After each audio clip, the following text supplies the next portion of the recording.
The latest now on President Trump in Ukraine. The U.S. sided with Russia against Ukraine and our European allies at the United Nations and suggested he could visit Russia for talks. Chief Foreign Correspondent Ian Pennell is on the scene in Ukraine. Good morning, Ian.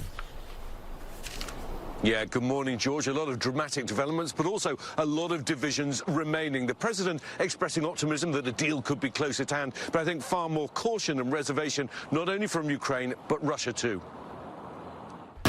This morning, as the fate of Ukraine hangs in the balance, French President Emmanuel Macron warning President Trump not to trust Putin, reminding him what happened the last time Russia agreed a ceasefire with Ukraine. I can tell you by experience, it was violated every time by Russia. The warning coming as Trump rekindles relations with the Russian president, refusing to call him a dictator, a word he used to falsely describe Ukraine's President Zelensky. I don't use those words lightly. I think that we're going to see how it all works out. Trump also saying he thinks he can end the Russia-Ukraine war within weeks, saying he may visit Moscow soon. I think we could end it within weeks if we're smart.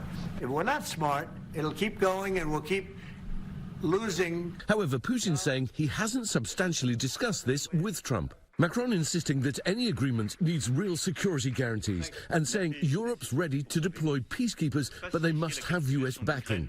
Saying the peace deal must not mean a surrender of Ukraine. It must not mean a ceasefire without guarantees. A deal giving the US access to Ukraine's key minerals and resources now close to being signed. I will be meeting with President Zelensky. In fact, he may come in this week or next week to sign the agreement.